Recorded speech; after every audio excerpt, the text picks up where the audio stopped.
ఈ మధ్యకాలంలో చాలా స్థలాలలోకి వెళ్ళినప్పుడు లేదా చాలామంది మన వాళ్ళు వేకువజాము ప్రార్థనలు చేసేటప్పుడు కానీ తరచుగా ఒక పదాన్ని ఎక్కువగా ఉపయోగించి మాట్లాడారు. బట్ కొన్నిసార్లు నేను కూడా మాట్లాడాను ఆ పదాన్ని ఉపయోగించి. ఆ మాట ఏంటంటే, ప్రార్థన చేసేటప్పుడు ప్రభువా మాకు ఐక్యత దయచేయుమయ్యా అనే మాట చాలామంది నోట్లో నుంచి చాలామంది ప్రార్థనలో కూడా మనం వినే మాట ఏంటంటే, ప్రభువా మాకు ఐక్యత దయచేయుము.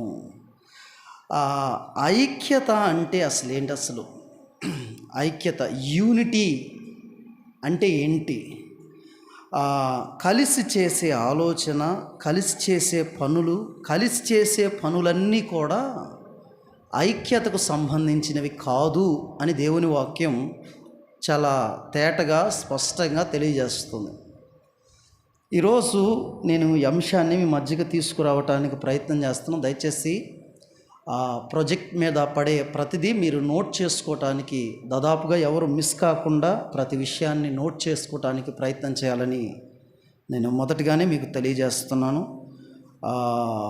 దీంట్లో నేను 7 విషయాలు మీకు నేను ప్రస్తావించి మాట్లాడబోతున్నాను. ఐక్యత అని నేను మాట్లాడిన ప్రతి సందర్భంలో కూడా మీరు గుర్తుపెట్టుకోండి, అక్కడ ఏక మనస్సు అనే పదం ఉపయోగించబడింది. కనుక మామూలుగా మనకు అర్థం కావటానికి ఐక్యత అనే పదాన్ని నేను వాడుతున్నాను, కానీ అసలు బిబ్లికల్గా ఐక్యత అనేది లేదు. ఏకత్వము, ఏక మనస్సు అనేదే బైబిల్ పరిభాషలో మనం గమనిస్తాం. కనుక దయచేసి ఈ విషయాన్ని మీరు గమనించండి. ఈ ఐక్యతను గురించిన పరిచయ వాక్కులు నేను కొన్ని మాటలు ఇప్పుడు నేను మిమ్మల్ని అడుగుతాను, మీరు నాకు తెలియజేయాలి. స్టెప్ బై స్టెప్ నేను ఈ ఐక్యతలో కొంచెం మిమ్మల్ని లోపలికి తీసుకెళ్లాలని నేను ఇష్టపడుతున్నాను. దేవుడు నా మనస్సులో పెట్టిన కొన్ని తలంపులు ఈ ఆరాధనలో మీతో నేను షేర్ చేసుకోవాలని ఇష్టపడుతున్నాను. దయచేసి ఎక్కడ ఎవరు కూడా అశ్రద్ధగా ఉండకండి. వాక్యం మీద మీ మనస్సును కేంద్రీకృతం చేయాలని ప్రభునామంలో నేను తెలియజేస్తున్నాను. అన్నీ కలిసి చేసే పనులన్నీ కూడా, కలిసి చేసే ఆలోచనలన్నీ, కలిసి చేసే పనులన్నీ ఏం కాదు, ఐక్యత, ఏకత్వానికి, ఐక్యతకు సంబంధించినవి ఎంత మాత్రము కాదు. ఉదాహరణకి ఇస్కరియోతు యోధ యేసుక్రీస్తును అప్పగించే విషయంలో ఎవరితో కలిశాడండి? చెప్పాలా? మీరు ఆన్సర్ చెప్పాలా? ఇస్కరియోతు యోధ యేసుక్రీస్తును అప్పగించే విషయంలో ఎవరితో కలిశాడు? ప్రధాన యాజకులతో, తర్వాత మతాధికారులతో కలిశాడు. దానిని ఐక్యత అని అనొచ్చా? నేను మరలా చెప్తున్నాను మీకు. ఇస్కరియోతు యోధ యేసుక్రీస్తును అప్పగించే విషయంలో ఎవరితో కలిశాడు? కలిసి పనిచేశారు. ఎవరెవరు? ప్రధాన యాజకులు, తర్వాత మతాధికారులతో కలిశాడు. కలిసి పనిచేశారు, ఆయన పట్టుకోవటానికి ప్లాన్ చేశారు. నిజంగా ఈ కలిసి చేసే పనిని నిజంగా ఐక్యత అని ఈ సందర్భంలో రాయబడిన దాన్ని అసలు ఐక్యత అని అనవచ్చా? చెప్పండి, అనొచ్చా అనకూడదా? అనకూడదు. నెంబర్ 2, ఎప్పుడు తన్నుకునేవాళ్ళండి, ఎప్పుడు కొట్టుకునేవాళ్ళు, ఎప్పుడు తన్నుకునేవాళ్ళు. యేసుక్రీస్తును సిలువ వేసే రోజున ఇద్దరు స్నేహితులు అయిపోయారండి. చెప్తారా ఎవరన్నా? ఎప్పుడు తన్నుకుంటారు, ఎప్పుడు తిట్టుకుంటారు, ఎప్పుడు కొట్టుకోవడానికి ప్రయత్నిస్తారు. కానీ యేసుక్రీస్తుని మటుకు సిలువ వేసే రోజున వాళ్ళిద్దరు ఏమయ్యారో తెలుసా? స్నేహితులయ్యారు. వాళ్ళిద్దరు ఎవరో తెలుసా? హేరోదు పిలాతు. వాళ్ళిద్దరూ కలిశారు. దానిని ఐక్యత అని అనవచ్చా మనం? దాన్ని కూడా మనం ఐక్యత అని అనరాదు. ద నెక్స్ట్ వన్, ఇశ్రాయేలీల ప్రజలు ఐగుప్తు దేశం నుంచి ఇశ్రాయేలీలు అందరూ కూడా కనానుకు ప్రయాణంలో ముందుకు సాగుచుండగా కొంతమంది ఒక గ్రూప్ ఆఫ్ పీపుల్ ఏం చేశారంటే చెలరేగారు. వాళ్ళెవరు? కోరాహు, దాతాను, అబిరాము. ఈ ముగ్గురు ఏం చేశారంటే, నీ ఒక్కడవే నాయకుడు ఏంటి, మనము ఏమయ్యాము అని కోరాహు, దాతాము, అబిరాము అనువారు ముగ్గురు కలిసి మరికొంతమందిని కూడగట్టి ఒక వ్యతిరేకమైన ఆలోచన చేశారు. దీనిని ఐక్యత అనొచ్చా? దీన్ని కూడా ఐక్యత అనటానికి వీల్లేదు. ఇప్పుడు చెప్తున్నాను, యేసు ప్రభు పరిచర్య నిమిత్తం దెబ్బలు తిన్నారు, కొట్టబడ్డారు, ఏడవబడ్డారు. వాళ్ళను తీసుకెళ్ళి చెరసాల్లో పడేశారు. ఫిలిప్పి చెరసాల్లో ఉన్నారు పౌలు శీలలు. వాళ్ళు ఆ చెరసాలలో చేరి ప్రభుని స్తుతిస్తూ వారు ప్రభునామాన్ని ఆరాధిస్తున్నారు, స్తుతిస్తున్నారు, ప్రార్థిస్తున్నారు. దానిని మనం ఐక్యత అనొచ్చా? ఎస్, దానిని ఐక్యత అనవచ్చు. చూడండి, చాలాసార్లు శత్రువైన సౌలు దావీదుని అనేకసార్లు చంపుదామని ప్రయత్నం చేస్తున్నప్పుడు నిజంగా దేవుని చేత అభిషేకించబడ్డాడు దావీదు అనే విషయాన్ని గుర్తించి నిజంగా చాలాసార్లు దావీదు యొక్క మనస్సును ఎరిగిన యోనాతాను అనేకసార్లు దావీదు యొక్క ప్రాణాన్ని కాపాడినట్లుగా దేవుని వాక్యంలో మనం గమనిస్తాం. మరి దీనిని ఐక్యత అని మనం అనవచ్చా అంటే ఎస్, దానిని కూడా ఏమనొచ్చో తెలుసా? నేను 3 నెగిటివ్స్ మాట్లాడాను, 2 పాజిటివ్ విషయాలను మాట్లాడాను. కనుక వీటన్నిటి వెలుగులో నుంచి అసలు ఐక్యత లేదా ఏకత్వము అనే మాటకు నిర్వచనాన్ని నేను మొదటగా మీకు పరిచయం చేయాలని నేను ఇష్టపడుతున్నాను. అసలు యూనిటీ అంటే ఏంటి, అసలు ఐక్యత అంటే ఏంటి? ఈ అంత్య దినాలలో చాలా సంఘాల్లో, కుటుంబాల్లో, చేసే వర్క్లో, ఉద్యోగాల్లో ఎక్కడా కూడా కనిపించనిది ఏంటో తెలుసా? యూనిటీ, ఐక్యత, ఏకత్వం అనేది నేటి సమాజంలో అస్సలు కనపట్టలేదండి, అస్సలు కనపట్టలేదు. చాలామంది ఊరికి ఒక మాట, ప్రభువా చెప్పండి మాకు ఐక్యత దయచేయము అంటే సరిపోయిద్దా? దానికి సంబంధించిన ప్రయాస కూడా ఏం చేయాలి, మనం పడాల్సిన అవసరం ఉంది. అసలు ముందు ఐక్యత యొక్క నిర్వచనాన్ని గురించి మనం ఆలోచించేద్దాం. చూడండి, దేవుని ప్రేమ కలిగి ఆ నిర్వచనాన్ని మీరు అర్థం చేసుకోవటానికి ప్రయత్నం చేయండి. దేవుని ప్రేమ కలిగి, క్రీస్తు మనస్సు కలిగి, దేవుని ప్రేమ కలిగి, క్రీస్తు మనస్సు కలిగి, ఆత్మచేత బంధించబడి దేవుని ఉద్దేశం కొరకు కొనసాగే ఒక ప్రక్రియని ఏమంటారో తెలుసా? ఐక్యత అంటారు. మీకేమైనా అర్థమైందా? నేను మరలా చెప్తున్నాను, మరలా చదువుతున్నాను, జాగ్రత్తగా అబ్జర్వేషన్ చేయండి. దేవుని ప్రేమ కలిగి, క్రీస్తు మనస్సు కలిగి, ఆత్మచేత బంధింపబడి దేవుని ఉద్దేశం కొరకు కొనసాగే ప్రక్రియనే ఏమంటారండి? ఐక్యత అంటారు. అంటే ఇప్పుడు నేను చెప్పిన ఈ నిర్వచనానికి భిన్నంగా ఉన్నవన్నీ కూడా ఐక్యత అనుకుంటే పొరపాటే, ఏకత్వము అనుకుంటే అది పొరపాటే అని దేవుని వాక్యం చాలా సుస్పష్టంగా తెలియజేస్తుంది. దయచేసి అన్నీ ఐక్యతలు కావు, మనం అనుకునేవన్నీ ఐక్యతలు కాదు. వాక్యానుసారమైన ఐక్యత అంటే అసలేంటి? అసలు వాక్యం చెప్పే ఐక్యత ఏంటి? లోకం కలిగి ఉన్న ఐక్యత ఏంటి? కనుక లోక ఐక్యతకి, నిజంగా వాక్యానుసారమైన ఐక్యతకి లేదా ఏకత్వానికి చాలా డిఫరెన్స్ ఉందండి, చాలా డిఫరెన్స్ ఉంది. కనుక చాలాసార్లు మనం ఏమని ప్రార్థన చేస్తామంటే ఇలా ప్రార్థన చేస్తాం, దేవా మా సంఘానికి ఐక్యత కలిగించయా.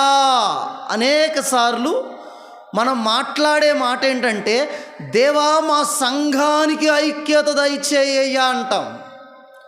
కానీ మన సంఘానికి ఐక్యత రావటానికి ముందు 2 స్టెప్స్ ఉంటాయి. ముందు అక్కడ ఐక్యత వస్తేనే సంఘంలో ఐక్యత కుదిరిద్ది. లేకపోతే సంఘంలో ఐక్యత కుదరటం చాలా కష్టం. ఐక్యతలో కోణాలు 3 ఉన్నాయండి. ఐక్యతలో 3 కోణాలు ఉన్నాయి. ఫస్ట్ వన్ ఒకటి కుటుంబ ఐక్యత. ద సెకండ్ వన్ పనిలో ఉద్యోగములో ఐక్యత. 3 సంఘములో ఐక్యత. మరలా నేను చెప్తున్నాను ఏంటిది? కుటుంబ ఐక్యత, పనిలో లేదా ఉద్యోగములో ఐక్యత, 3వది ఏంటో తెలుసా? సంఘములో ఐక్యత. అంటే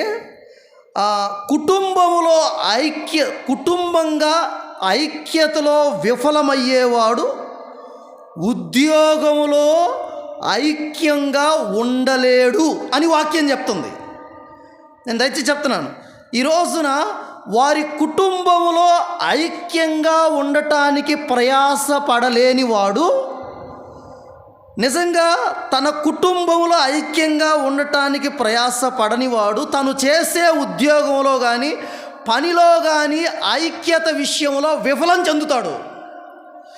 ఈ రెండిటిలో విఫలము చెందేవాడు సంఘ ఐక్యతలో పాటు పడతాడు అంటే అది పెద్ద మోసం. మాటలు మీకు అర్థమవుతున్నాయా? కుటుంబములో బట్ సేమ్ టైం మనం చేసే జాబులో కావచ్చు, వర్క్ పనిలో కావచ్చు, ఐక్యతలో విఫలం చెందినవాడు సంఘ ఐక్యత కోసం ప్రయాసపడతాను, పాటుపడతాను అంటే అతడు నిజంగా చాలా పెద్ద మోసగాడని అర్థం. దేవుని వాక్యం అదే చెప్తుంది. నేను ఈ మాటలు మీరు అర్థం చేసుకోవటానికి ప్రయత్నం చేయండి. చాలా కుటుంబాలలో ఇద్దరు భార్యాభర్తల మధ్య చాలాసార్లు ఏముండదో తెలుసా? ఐక్యత ఉండదు. కానీ వాళ్ళు బయటకు ఐక్యంగా ఉన్నట్లు నటిస్తారు చాలామంది. అసలు వాళ్ళిద్దరి మధ్య ఏముండదు, భార్యాభర్తల మధ్య. అంటే తన కుటుంబంలో ఉన్న భార్యకు భర్తకు సరైన కమ్యూనికేషన్ కానీ సరైన ఐక్యత, ఏకత్వం ఉండదు వీళ్ళకి. కనుక వీరు చేసే ఏదైనా ఒక ఉద్యోగం కానీ ఒక ప్రత్యేకమైన ఒక పనిలో కానీ ఆ పనిలో తన తోటి వ్యక్తితో ఐక్యంగా ఎలా మెసులుకోవాలో తనకు తెలియదు. కానీ ఇతడు సంఘంలోకి రంగంలో ఐక్యతను గురించిన మాటలు మాట్లాడతాడు, ఐక్యతను గురించిన ప్రార్థనలు చేస్తుంటాడు. ఈ వ్యక్తి నవ్వుతూ ఉంటాడు ఆ వ్యక్తిని చూసి. అంటే ప్రయాస, అంటే ఐక్యతను గుర్చిన ప్రయాస మనం పడాలి. అందుకే నేను ఒక చిన్న సెంటెన్స్ ఇలా రాశాను. ఐక్యత లేని కుటుంబం నవ్వుల పాలు, ఐక్యత లేని ఉద్యోగం అపహాస పాలు, ఐక్యత లేని సంఘం ఉమ్మి పాలు. ఏంటండి 3 మాటలు. ఐక్యత లేని మీరు వెళ్ళాలటు. ఐక్యత లేని కుటుంబం నవ్వుల పాలు. రెండవది ఐక్యత లేని ఉద్యోగం అపహాస పాలు, ఐక్యత లేని సంఘం చెప్పండి ఏం పాలు? ఉమ్మి పాలు అవుతుంది.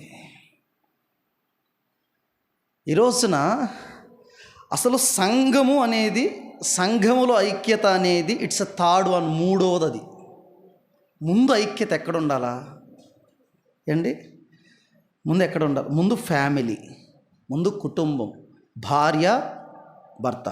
దానికంటే ఇంకా ముందుది ఏంటుందో సార్, తనకి దేవునికి మధ్య ఐక్యత ఉండాలి. రెండో స్టెప్గా తనకి తన భార్యకు ఐక్యత ఉండాలి, తన కుటుంబంతో ఐక్యత ఉండాలి. తర్వాత ఏం చేయాలా? తను చేసే పనిలో, వృత్తిలో, ఉద్యోగంలో తనకేముండాలా? ఐక్యత ఉండాలి. ద నెక్స్ట్ వన్ సంఘములో ఐక్యత కోసం ప్రయాసపడాలి. కనుక వీటిలో ఐక్యత లేకుండా చాలామంది అండి భార్య భర్తలు ఇంట్లో కొట్టుకుంటారు, భయంకరంగా అరుచుకుంటారు. సంఘానికి రంగంలో నిజంగా వాళ్ళ ఐక్యతను గురించి ప్రార్థనలు చేస్తుంటే చాలా ఆశ్చర్యం అనిపిస్తూ ఉంటుంది. నిజమే, అది దేవుడు ఎప్పుడూ ఆ ప్రార్థన ఎప్పుడు దేవుడు అది అంగీకరించే ప్రార్థన అయితే కాదు అనే విషయాన్ని మీరు గుర్తుపెట్టుకోండి. ఐక్యతలో 3 కోణాలు: ఒకటి కుటుంబ ఐక్యత, రెండవది పనిలో ఐక్యత, మూడవది సంఘములో ఐక్యత. ఈ విషయాలు మీరు మర్చిపోకుండా మనసులో పెట్టుకోండి. నేను మరలా దయచేసి చెప్తున్నాను. 4th వన్, 4వ మాటని మీ మనస్సుకు తీసుకురావాలని నేను ఇష్టపడుతున్నాను. ఐక్యత లేక ఏక మనస్సు ఎందుకు కలిగి ఉండాలి? అసలు మనం ఒక కుటుంబంగా అయినా, ఒక పనిలో అయినా, ఒక సంఘంగా అయినా అసలు ఐక్యత అనేది లేదా ఏక మనస్సు అనేది అసలు మనకి ఎందుకు? అసలు బైబిల్ ఎందుకు దీనికి ఎంత ప్రాధాన్యత ఇచ్చింది? అసలు బైబిలు చాలా చాలా చాలా చాలా చాలా ప్రాధాన్యత దేనికి ఇచ్చింది తెలుసా? బైబిల్ గ్రంథం ఐక్యతకు, ఏకత్వానికి. ఐక్యత అన్న ప్రతిసారి మీరు గుర్తుపెట్టుకోండి, అది ఏకత్వం అనే విషయం మర్చిపోవాకండి బిబ్లికల్గా. కనుక దానికి ప్రయారిటీ ఇవ్వటంలో ఉన్న ముఖ్య ఉద్దేశం ఏంటంటే, ఒక 5 కారణాలు నేను దీంట్లో చెప్తాను, జాగ్రత్త గుర్తుపెట్టుకోండి. అసలు ఏక మనస్సు, ఐక్యత లేదా ఏక మనస్సు ఎందుకు కలిగి ఉండాలి? నువ్వైనా నేనైనా అసలు ఆరాధించే ఒక విశ్వాసికి అసలు ఏకత్వము, ఐక్యత అసలు ఎందుకు? కుటుంబంగా ఎందుకు? చేసే పనిలో ఎందుకు? అసలు సంఘంగా అసలు ఐక్యంగా ఎందుకు ఉండాలా? ఈ రోజున చాలామంది ఈ సంఘాలలో ఈ రోజున ఏమి లేదు తెలుసా? చాలా సంఘాలలో ఈ రోజు లేనిదేంటో తెలుసా? ఐక్యత, యూనిటీ అనేది ఈరోజు సంఘంలో లేదు. సంఘము అనేది క్రీస్తు శరీరము అనే విషయం చాలామందికి అర్థం కావట్లేదు. ఈ శరీరాన్ని ఏం చేస్తున్నారంటే ముక్కలు ముక్కలుగా విభాగిస్తున్నారు ఈ రోజున. అందుకే ఈ రోజున ఒక గ్రూప్ ఆఫ్ పీపుల్ ఏం చేస్తున్నారంటే ఒక కులం వాళ్ళు ఇంకో కులం వాళ్ళతో కూడా మాట్లాడరు. ఈ రోజున సంఘం అంటే ఒక కులం కాదండి, సంఘం అంటే ఒక డినామినేషన్ కాదు, సంఘం అంటే ఒక ఉద్యోగాలు చేసేవారు, చదువుకునే వాళ్ళు మాత్రం గ్రూపిజం కాదు. సంఘము అంటే ఆరాధించే ప్రతి వాడు సంఘమే. అంటే ఆరాధించే ప్రతివాడు ఐక్యత కలిగి ఏక మనస్సు కలిగి ఉండాలని దేవుని వాక్యం నొక్కి నొక్కి చెబుతుంది.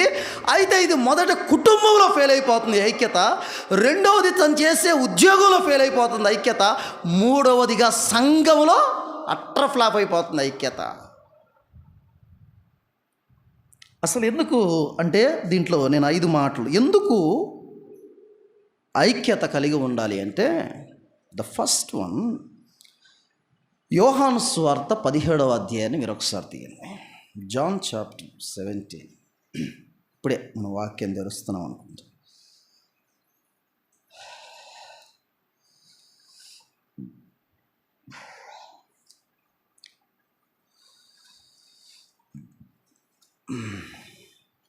యోహాను సువార్త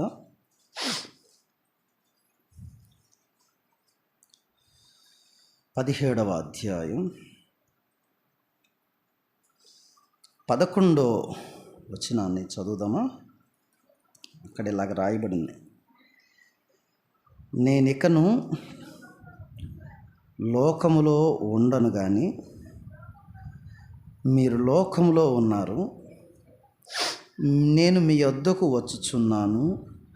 పరిశుద్ధుడు అయిన తండ్రి, చూడండి, పరిశుద్ధుడు అయిన తండ్రి యేసు. ఈ 17వ అధ్యాయం ఏంటంటే యేసు క్రీస్తు చేసిన ప్రార్థన. అసలు ఈ అధ్యాయం మొత్తం ప్రార్థనే, ప్రార్థన అధ్యాయం.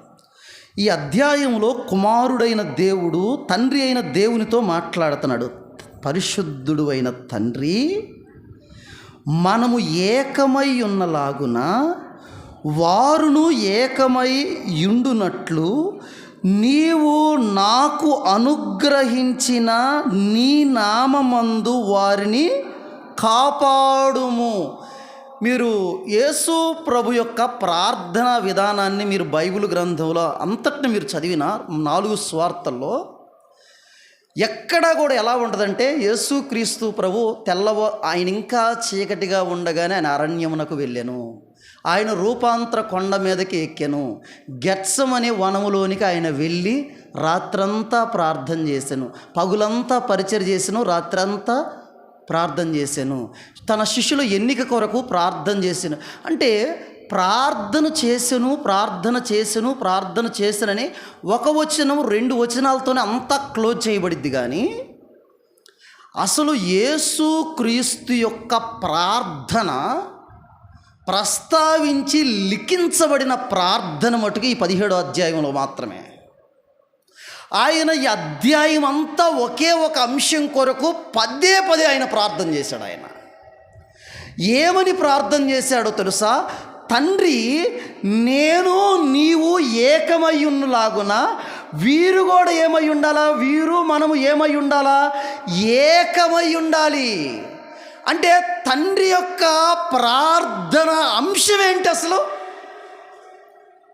కుమారుడైన క్రీస్తు యొక్క ప్రార్థన అంశం ఏంటో తెలుసా? ఆయన ఈ 17వ అధ్యాయంలో మోకరించి ఆయన ప్రార్థన చేసిన అంశం అంతా ఏంటంటే దేనికోసం అండి? ఏక మనస్సు కొరకు ఆయన ప్రార్థన చేశాడు.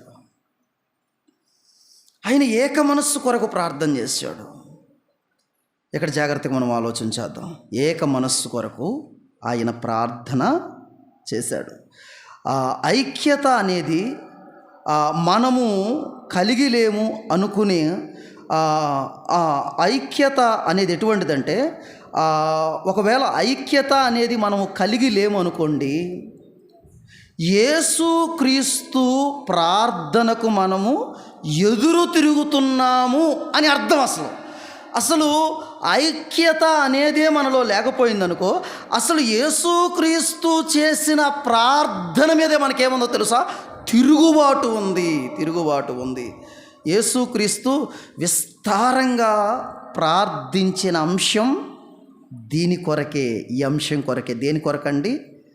దేని కొరకమ్మా? ఏక మనస్సు కొరకు ప్రార్థన చేశాడు. ఈ రోజున కుటుంబంగా పనిచేసే స్థలములో, సంఘములో దేని కొరకు మనము ప్రయాసపడాలో తెలుసా? ఈ ఐక్యత కోసం మనము ప్రయాసపడాలని దేవుని వాక్యం తెల్లం చేస్తుంది. కనుక మొదటి మాట ఏంటంటే, ఐక్యత ఎందుకు కలిగి ఉండాలంటే, ఒకటి యేసుక్రీస్తు ప్రార్థన అంశం కనుక. అది అసలు ఆయన ప్రార్థన అంశాలలో కీలకమైన ప్రార్థన అంశం ఏంటో తెలుసా? చెప్పండి, ఏంటండి? ఐక్యత అనేది ఆయన ప్రార్థన అంశం. అది అసలు వాస్తవానికి. ఉదాహరణకండి, నా తోటి కొలిగ్గు, నేను పనిచేసే స్థలంలో నా తోటోడు బాగోట్లా, నీకేమో కలవాలని ఉంటుంది, వానితో స్నేహం చేయాలి, ఐక్యంగా పనిచేయాలని ఉంటుంది. వాడు విగ్రహారాధికుడు కావచ్చు, లోక సంబంధమైన వ్యక్తి కావచ్చు, నామకార్థమైన వ్యక్తి కావచ్చు, నాస్తికుడు కావచ్చు. బట్ అతనితో ఐక్యంగా పొసగటం ఎలా కుదిరిద్ది? కష్టం కదా. అయితే ఇక్కడ ఒక విషయం, నువ్వు ఎప్పుడైతే తన కోసం నువ్వు మోకరించి ప్రార్థన చేస్తావో, పరిశుద్ధాత్మ దేవుడు తనని నీతో ఏం చేస్తారో తెలుసా? ఏకపరుస్తాడు. నీ భార్య పిల్లలే నీతో సరిగ్గా ఉండట్లేదండి. అసలు మీ మధ్య కమ్యూనికేషన్ లేదు, సరైన కమ్యూనికేషన్ లేదు, సంబంధం లేదు. నువ్వేం చేయాలా? సరే, ఉండని వ్యక్తి కొరకు ఉంటున్న నువ్వేం చేయాలా? మోకరించి ప్రార్థన చేయాలా? నువ్వు ప్రార్థన చేసినప్పుడు ఖచ్చితంగా అది సాధ్యమైంది. దేవుని వాక్యం అదే చెప్తుంది. ఐక్యత ముందు కుటుంబంలో ఉండాలా, తర్వాత మనం పనిచేసే స్థలంలో ఉండాలా, మూడవది మనం వెళ్ళే సంఘానికి ఏం కావాలా? ఐక్యత కావాలని దేవుని వాక్యం పదే పదే మనతో చెప్తుందండి. దయచేసి నెంబర్ 2, ఇదే యోహాను సువార్త 2వ కారణం. అసలు ఎందుకు కలిగి ఉండాలంటే అది ప్రార్థన అంశం, యేసుక్రీస్తు అంశం. అది 2వ మాట చూడండి, 17వ అధ్యాయాన్ని మీరు ఒకసారి తీస్తే, యోహాను సువార్త 17వ అధ్యాయాన్ని తీస్తే, యోహాను సువార్త 17వ అధ్యాయం 21వ వచనం నుంచి కొన్ని మాటలు మనం చదువుదాం. ఆ, తండ్రి తండ్రి నాయందు నీవును నీయందు ఏమంటున్నాడండి, నీయందు నేనును ఉన్నలాగున వారును మన యందు ఏకం. ఎవరి కోసం? తన శిష్యుల కొరకు యేసు ప్రభు చేస్తున్న ప్రార్థన. మనిద్దరం ఏమై ఉన్నాము? ఏకమై ఉన్నాము. వారు మనము ఏమై ఉండాలి? ఏకమై ఉండవలెనని వారి కొరకు మాత్రము నేను ప్రార్థించుటలేదు. చూడండి, ఆ శిష్యుల కొరకు మాత్రమే కాదు, వారి వాక్యం వలన నా యందు విశ్వాసముంచు వారందరూ ఏకమై ఉండవలనని వారి కొరకును ప్రార్థించుచున్నాను. హల్లెలూయా, హల్లెలూయా. అంటే కేవలం ఆ 12 మంది శిష్యులు మాత్రమే కాదు నాతో ఐక్యంగా ఉండాల్సింది. అంటే ఈ వాక్యం విని ఎవరైతే విశ్వాసం ఉంచుతారో వారందరూ నేను ఏమై ఉండాలండి? ఏక మనస్సై ఉండాలి. కంటిన్యూషన్, వారి కొరకు ప్రార్థించుచున్నాను. మనము ఏకమై ఉన్నలాగున వారును ఏకమై ఉండవలెనని నీవు నాకు అనుగ్రహించిన, ఆ మాట చూడండి, నీవు నాకు అనుగ్రహించిన మహిమను నేను వారికి ఇచ్చి తిని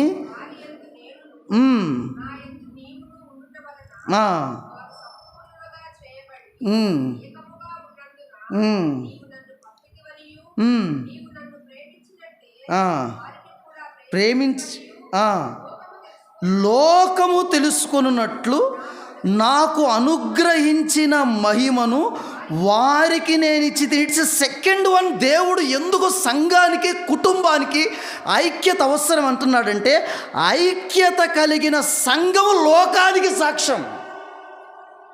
ఒకటి, యేసుక్రీస్తు ప్రార్థన అంశం ఏంటి? ఏకత్వం, ఐక్యత కలిగి ఉండాలని కోరుకుంటున్నాడు.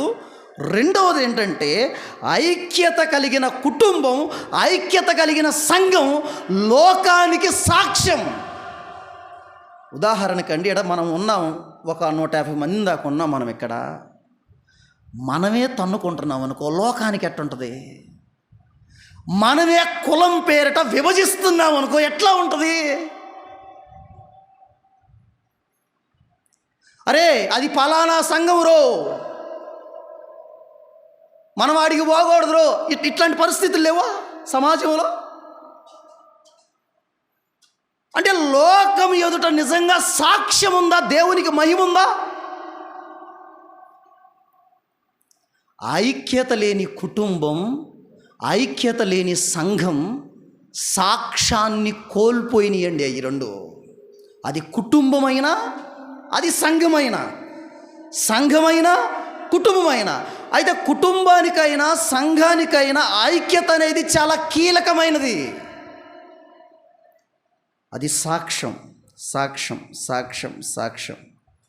నేను నిజమే చెప్తున్నాను ఈ రోజున. ఏదైనా ఒకటి విడిపోయిందనుకోండి, ఏదైనా ఒకటి విడిపోయిందనుకోండి, 2 పని చేస్తాయి అక్కడ. ఒకటి అహం పనిచేసిద్ది,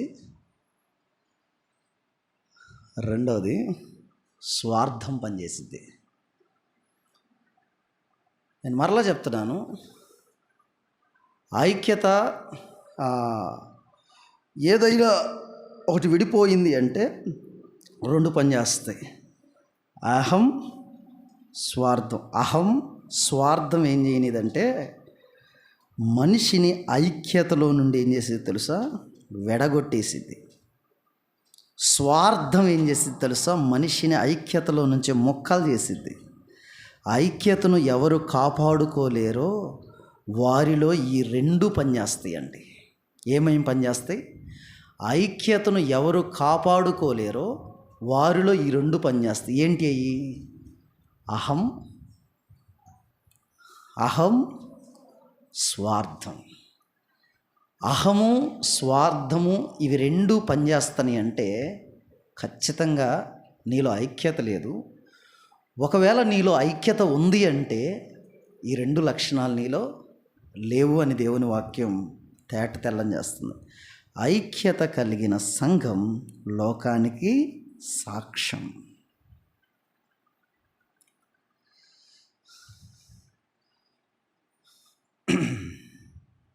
నాస్తికులు కూడా అండి కులాన్ని దునుమాడతారు వాళ్ళు కూడా. తరువాత మరికొంతమంది ఉన్నారు లౌకిక సంబంధమైన వాళ్ళు కులాన్ని విసర్జిస్తేస్తారు. కానీ క్రైస్తవులు మటుకు ఎందుకో కానండి, వాళ్ళు అడిగే ఫస్ట్ ప్రశ్న ఏంటో తెలుసా? ఎక్కడికన్నా నేను వెళ్ళాను అనుకో, అబ్బాయి మీదేం కులం, నీకు అంత అవసరం అది. ఫస్ట్ అసలు నేను ఏదైతే ఎక్స్పెక్ట్ చేయకూడదు అనుకుంటామో అసలు వెంటనే వాళ్ళు అడిగే ప్రశ్న నీదేం కులం. చర్చిలో ఎవరైనా కొత్తగా వస్తున్నారనుకో, వాళ్ళది ఏ కులం, ఏం తెలుసుకొని ఏం చేస్తుందా నేను, దానివల్ల ఏంది అంటే నీ వల్ల కాదని చెక్ చేసుకోవటానికి అడుగుతున్నావా? నాకు అర్థం కాదు. అసలు ఎందుకు అడుగుతున్నాను? అసలు ఆ బుద్ధి ఎందుకు వస్తుంది? ఇంత వాక్యం వింటున్న నీలో అసలు కుల ప్రస్తావన ఇంతలో ఎందుకు వస్తుంది? పిఎస్ స్వామి గారు దైవసేవకుడు ఒకసారి ఒక మాట అన్నాడు. ఆయన కాదు, ఆయన వేరొక ఆయన అంటే విన్నాడంట, ఆయన మాట్లాడిన మాట. కొంతమంది అంట, లోకంలో ఉన్న కొంతమంది వ్యక్తులంట కులాన్ని మలంగా విసర్జిస్తేనంట క్రైస్తవుడంట దాన్ని నాలిక పెట్టి నాగుతున్నాడంట. దేన్ని? మలాన్నంట నాలుక పెట్టి నాగుతున్నాడంట. అసలు దేనికి? ఏం కావాలి వానికి? కులం. చాలా కఠినమైన మాట మాట్లాడాడు. కనుక కులాల పేరిట రాజకీయాలు జరుగుతున్నాయి ఈ రోజున సంఘాల్లో. జరగట్లేదా? కుల ప్రస్తావన. జాగ్రత్త. యేసు క్రీస్తుని నమ్ముకున్న రోజే నీ కులానికి సిలువ వేయబడిందనే విషయం నువ్వు మర్చిపోవద్దు. దయచేసి కుల ప్రస్తావన దయచేసి మీరు ఎక్కడా తీసుకురావటానికి ప్రయత్నం చేయొద్దని మీ రెండు చేతులు జోడించి దయచేసి సంఘంలో కానీ సమాజంలో కానీ దాని ప్రస్తావన లేకుండా ఉంటేనే మంచిదని నేను దయచేసి చెప్తాను. ఎందుకంటే ఇది ఐక్యతను పాడు చేసే ప్రథమం కులమే కనుక దయచేసి ఐక్యత కలిగిన ఈ కులం వల్లే సంఘములో ఐక్యత కోల్పోతుంది నేటి సమాజంలో. అహం, స్వార్థం. నెంబర్ 3 మూడవ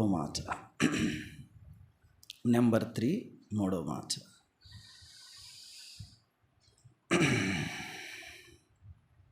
రోమపత్రిక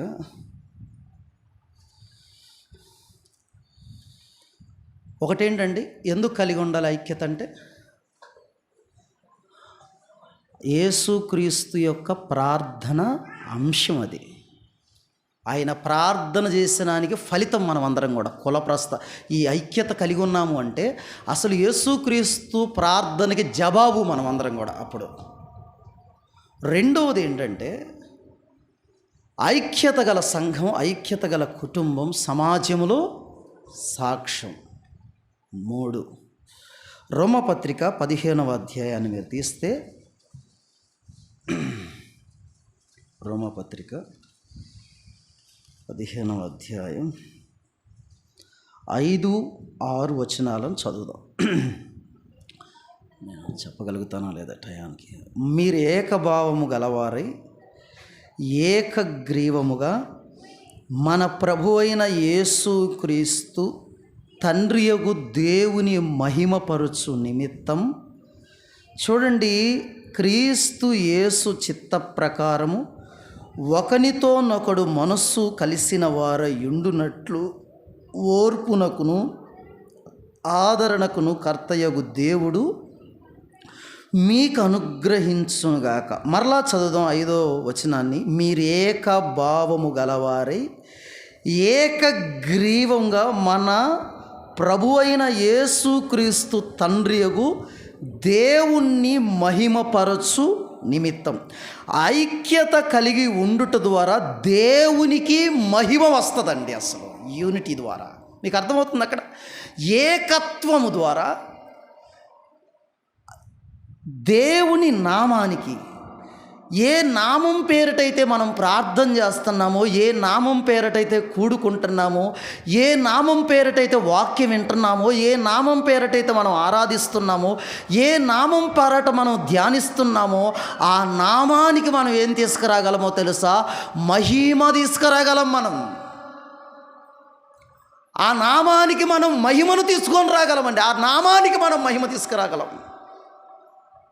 నిజంగా ఐక్యత లేదు కాబట్టే చాలా సంఘాలను బట్టి, చాలా కుటుంబాలను బట్టి యేసు ప్రభుకి ఏం లేదు తెలుసా? వీళ్ళు బైబిల్ పట్టుకొని ప్రార్థనకి వెళ్తారే కానీ ఇద్దరు భార్యాభర్తలు ఎప్పుడు కొట్టుకుంటానే ఉంటారండి.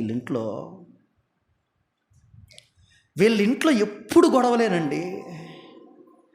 వీళ్ళ జీవితంలో ఎప్పుడు మనశ్శాంతి లేదండి. వీళ్ళేమో యేసు ప్రభువుని నమ్ముకోండి మనశ్శాంతి వచ్చిందని మాకు చెప్తారు. వీళ్ళ పక్కన ముందు వాళ్ళ జీవితంలో లేదు మనశ్శాంతి, మాకు చెప్తారు మనశ్శాంతి కావాలని. పత్రికలు పంచుతారు, ప్రార్థనలు పొడుగు ప్రార్థనలు చేస్తారు. ఉదయమే 4 గంటలకి లేచి మాకు నిద్ర లేకుండా చేస్తారు. కానీ వాళ్ళ జీవితంలో ఏముండదు. మామూలుగా చేయరు, మైకు గొట్టం పెట్టి మరీ ప్రార్థన చేస్తారు.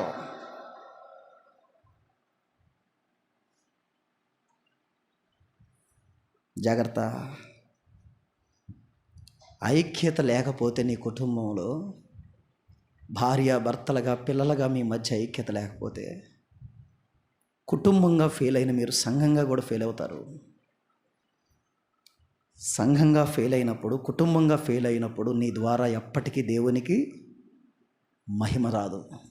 ఈ విషయం నేను దయచేసి చెప్తున్నాను. నెంబర్ 4, ఫిలిప్పీ పత్రిక 2వ అధ్యాయం. టైం పరిగెత్తుతుంది. ఫిలిప్పీ పత్రిక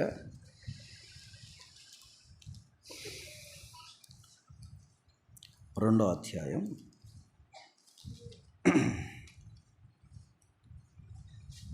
2వ వచనం.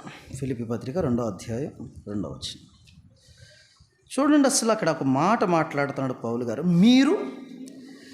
మీరేక మనస్సుకులగునట్లు ఏక ప్రేమ కలిగి ఏక భావము గలవారుగా ఉండి ఒక్క దాని యందే మనస్సుంచుచు సంతోషమును సంపూర్ణము చేయండి. ఎవరి సంతోషాన్ని సంపూర్ణం చేయండి?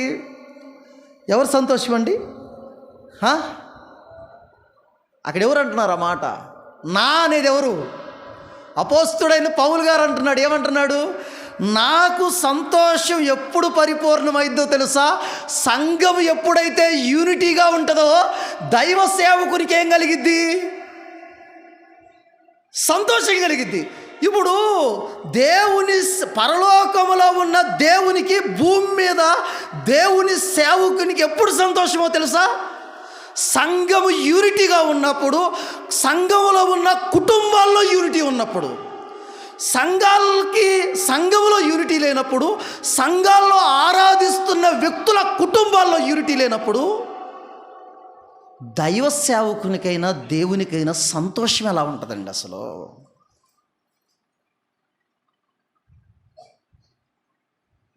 సంతోషం ఉండదు. దైవ సేవకులకు సంతోషకరం. అమ్మా, నేను ఒక మాట చెప్తున్నా. మీరు 1,00,000 రూపాయలు గిఫ్ట్ పట్టుకొని వచ్చి జయరాజ్ అన్నకి ఇస్తే సంతోషం ఉండదు. కానీ మీరు ఎప్పుడైతే సమాధానం కలిగి కుటుంబంగా కలుసుకొని ప్రార్థన చేసుకుంటారో చూసావా, మీరు నాకు 1,00,000 రూపాయలు ఇచ్చిన దానికంటే కూడా మహా సంతోషకరమైన వార్త అది. హల్లెలూయా. దేవుడు కోరుకుంటుంది దాన్నండి. దేవుడు ఇష్టపడుతుంది దాన్నండి. ఈ రోజున ఐక్యత లేని సంఘాల ద్వారా ఏ సేవకుడికి సంతోషం ఉంటుందని చెప్పండి? ఉంటుందా? ఏ సేవకుడికి ఉండదు. సరే, దేవుడికి ఉంటుందా? దేవుడికి ఉండదు. 5th one, 5వ మాట. మీ అందరికి తెలిసిన ఒక కీర్తన ఏంటది? 133వ కీర్తనలో రాయబడ్డ మాట ఏంటి? సహోదరులు ఐక్యత కలిగి ఉండుట ఎంత మేలు, ఎంత మనోహరం. అంటే ఐక్యతలో మేలు ఉంటుంది, ఐక్యతలో మనోహరం ఉంటుంది. నోట్ చేసుకోండి. ఏముంటుంది? దైవ సేవకులకు సంతోషమే కాదు, ఇట్స్ ఫిఫ్త్ వన్ మేలు మనోహరం. ఎక్కడండి? ఐక్యత. బ్రదర్స్, ఇందుకే మనం ఏం చేయాలో తెలుసు, ఐక్యతను కలిగి ఉండాలి. చెప్తారు ఒకసారి 5 మాటలు. ఫస్ట్ వన్ ఏంటి? మొదటి విషయం ఏంటి? ఎందుకండి? యేసుక్రీస్తు యొక్క ప్రార్థన అంశం అది. అసలు ఆయన ప్రార్థన పదే సుదీర్ఘమైన ప్రార్థన ఈ 17వ అధ్యాయమేనండి యోహాను సువార్త. మీరు తర్వాత చదువుకోండి, ఇంటికి వెళ్ళిన తర్వాత చాలా విషయాలు మీకు అర్థమవుతాయి. రెండవది ఏంటి? ఎందుకండి మనం కలిగి ఉండాల్సింది? సంఘము సమాజములో, లోకములో సాక్ష్యమే కదా అక్కడ రాయబడ్డ మాట, అంతే కదా. ఐక్యత కలిగిన సంఘము లోకానికి సాక్ష్యం. ఐక్యత కలిగిన కుటుంబం, ఐక్యత కలిగిన సంఘం లోకానికి సాక్ష్యం. అరే, సమాజంలో హైందవులు ఎలా చెప్పుకోవాలి మన గురించి? అరే, తర్లుబాడులో ఆ సంఘానికి పలు రకాలైన కులస్తులు వస్తున్నారు, నిజంగా వాళ్ళందరూ అన్నదమ్ముల కంటే కూడా మించి నా సంబంధం వారి మధ్య ఉంది కదరా అని లోకం ఏం చేయాలా? మనల్ని గురించి ఆ సాక్ష్యం ఇవ్వాలా.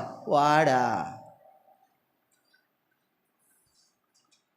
ఐక్యత లేకపోతే దేవునికి మహిమ, ఐక్యత కలిగి ఉండటం వల్ల దేవునికి మహిమకరం, దైవ సేవకులకు సంతోషం, మేలు, మనోహరం.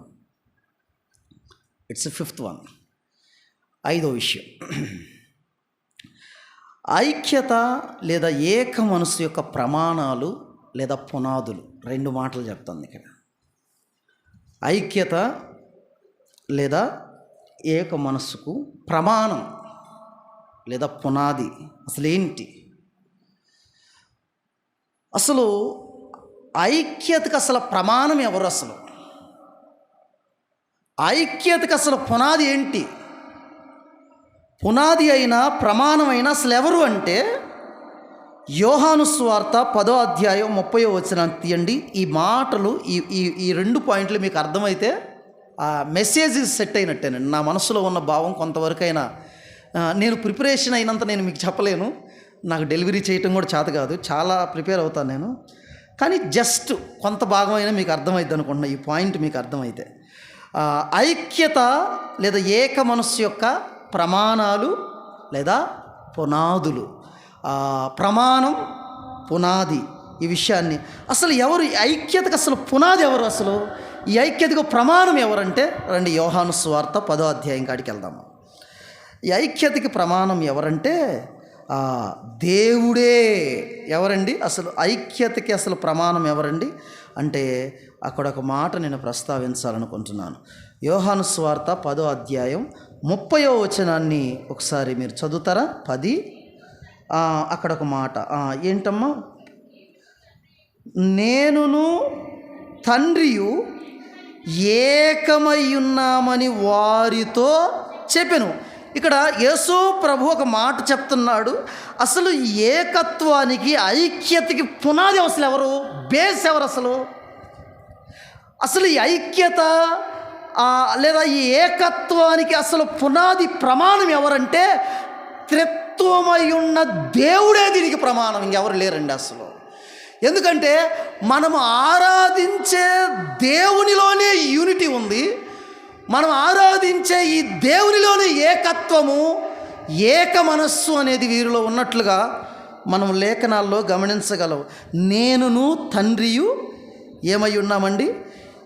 ఏకమై ఉన్నా. అంటే ఏకమై ఉంటే కలిసిపోయి ఉన్నాం. అసలు నేను తండ్రి, నేను వేరు, నా తండ్రి వేరు కాదు. యేసు ప్రభు స్థలంలో మాట్లాడుతూ యోహాను సువార్తలోనే, మీరు నన్ను చూస్తే మీరు తండ్రిని చూసినట్లే అంటాడు యేసు ప్రభు. ఏంది ఆ మాట మాట్లాడి?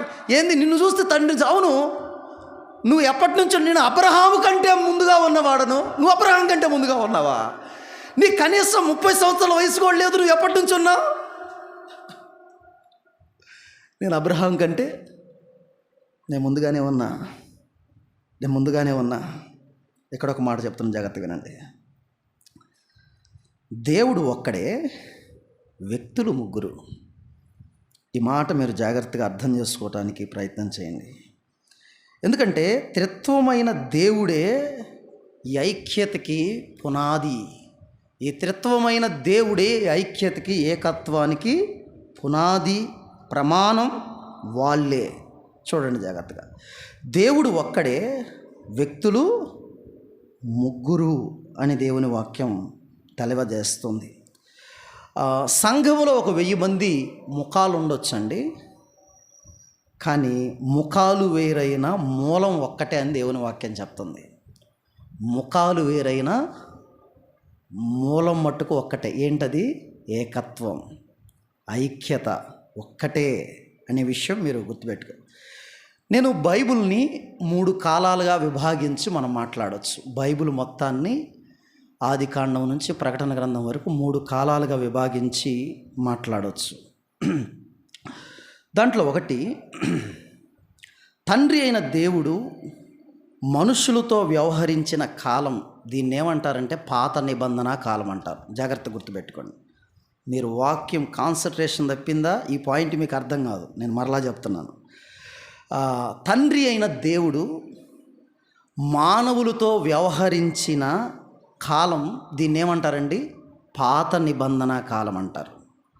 కుమారుడైన దేవుడు మనుషులతో వ్యవహరించే కాలం, ఇది క్రొత్త నిబంధన కాలం అంటారు దీన్ని.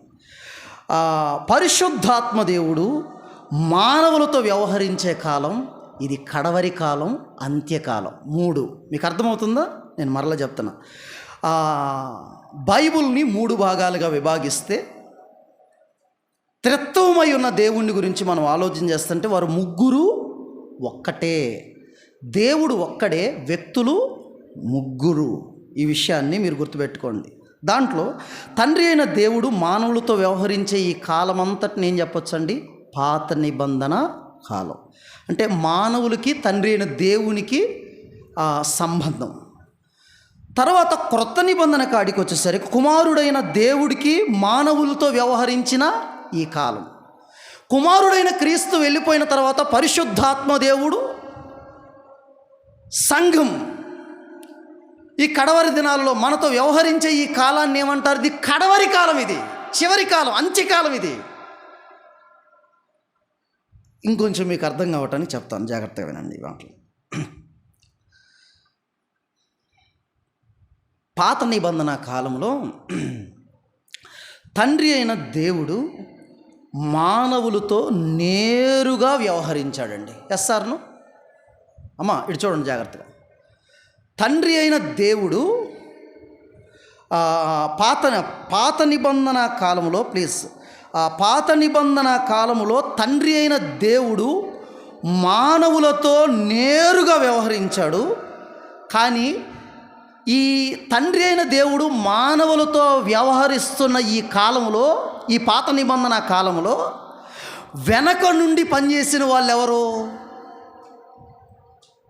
ఆయన మానవులతో వ్యవహరిస్తుంటే తండ్రి అయిన దేవుడు, ఈ తండ్రి అయిన దేవుని వెనకాల పనిచేసిన వాళ్ళు ఎవరు? కుమారుడైన దేవుడు, పరిశుద్ధాత్మ దేవుడు. వీరు వెనకాల ఏం చేశారు? పనిచేశారు. తర్వాత జాగ్రత్తగా వినండి.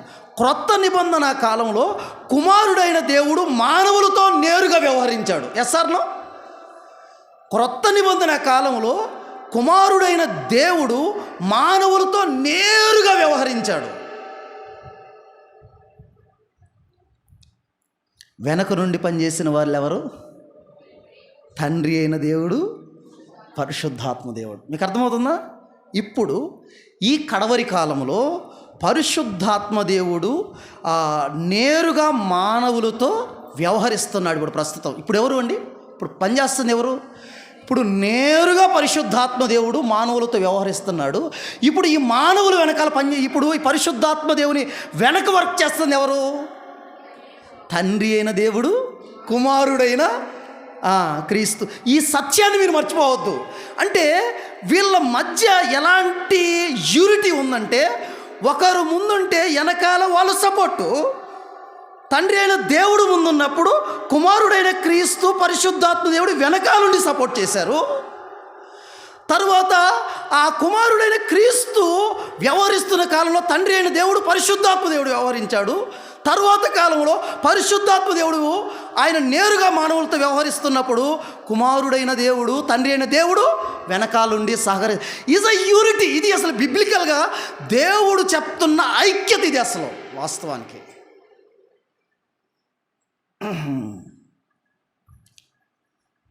రెండవ ప్రమాణం, ఐక్యతకు ప్రమాణం ఎవరంటే త్రిత్వమైన దేవుడు. మీకు అర్థమవుతుంది నేను చెప్పే మాటలయ్యా? మిస్అండర్స్టాండింగ్ లేదుగా? ఏమైనా డౌట్స్ ఉంటే నన్ను అడగండి, మీరు అట్లాగే పెట్టుకోకండి తర్వాత అయినా ప్లీజ్. రెండవది, ఆదిమ సంఘం మాదిరి. అసలు ప్రమాణం ఏంటంటే ఐక్యతకు ప్రమాణం ఒకటి త్రియేక దేవుడైతే, రెండు ఆదిమ సంఘమే ప్రమాణం. ఐక్యతకు ప్రమాణం ఏంటంటే, పునాది ఏంటంటే ఆదిమ సంఘం.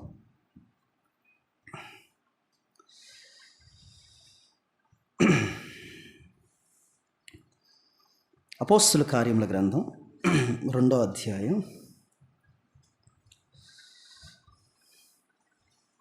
42వ వచనం.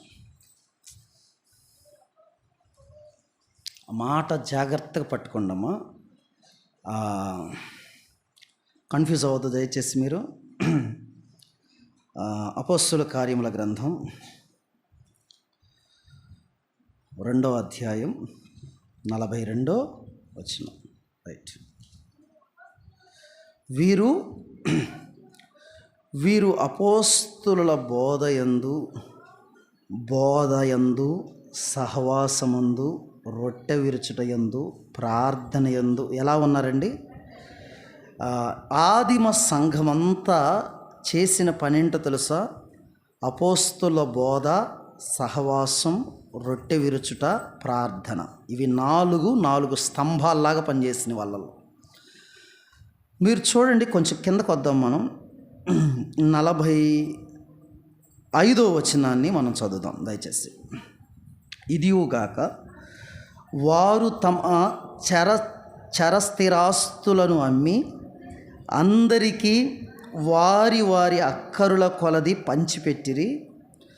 మరియు వారేక మనస్కులై ప్రతి దినము దేవాలయము, వారు ఏ మనస్కులై కూడుకున్నారంటండి అంటే ఆదిమ సంఘములో 3,000 మంది ఉన్నారు అప్పటికే. ఈ 3,000 మందికి ఏ మనస్సు ఉందండి? వారందరూ కూడా ఏక మనస్కులై ప్రతి దినము దేవాలయములో తప్పగా కూడుకొనుచు ఇంటింట రొట్టె విరుచుచు దేవుణ్ణి స్తుతిస్తూ ప్రజలందరి వలన దయ పొందిన వారై. చూడండి, దయ పొందిన వారై. అక్కడ మనకి కొన్ని మాటలు అర్థమవుతున్న ఒక విషయం ఏంటంటే, మనకు అవసరమైన మాట అదే. వారందరూ ఏక మనస్కులై, ఆ మాట పట్టుకోండి. అంటే ఆదిమ సంఘములో సంఖ్యతో సంబంధం లేకుండా ఉన్న వాళ్ళందరూ ఎలా ఉన్నారు చెప్పండి అమ్మా? ఏక మనస్కులై ఉన్నారు, లేదా ఐక్యత కలిగి ఉన్నారు. ఎస్ సార్, మీకు అర్థమవుతుంది నేను చెప్పే మాటలు? వాళ్ళందరూ ఏక మనస్కులై ఉన్నారు, వారందరూ ఐక్యత కలిగి ఉన్నారు. వారందరిలో ఐక్యత కలిగి ఉండటానికి గల కారణం ఏంటి అసలు? వారందరిలో అసలు 3,000 మంది మనస్సులు కాదు, 3,000 మంది మనస్సులు ఒక్క మనసే. ముఖాలు 3,000 కనపడుతున్నాయి, కానీ మూలం మటుకు ఒకటే కనపడుతుంది. ఏంటది? ఏక మనస్సు. ముఖాలే ఆడ కనపడుతుంది, ముఖాలు మాత్రమే 3,000 కనపడతాయి, నిర్ణయాలన్నీ ఒక్కటే.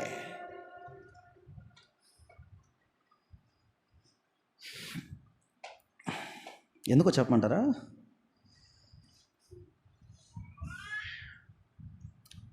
ఈ 3,000 మంది అండి, 4 విషయాలు అక్కడ ఉన్నాయి కదా. ఒకటేంటి?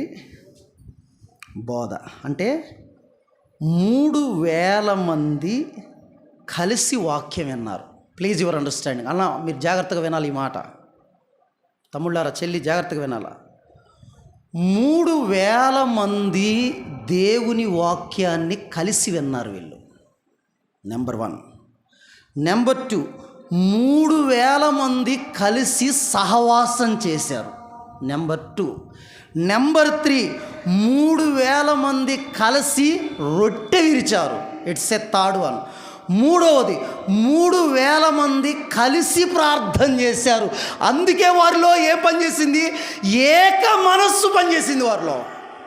వాళ్ళు కలిసి వాక్యం వినకుండా, కలిసి సహవాసం చేయకుండా, కలిసి రొట్టె విరవకుండా, కలిసి ప్రార్థన చేయకుండా అసలు ఏక మనస్సు అనేది రావటం ఇంపాసిబుల్. అసలు సాధ్యం కాదు అది.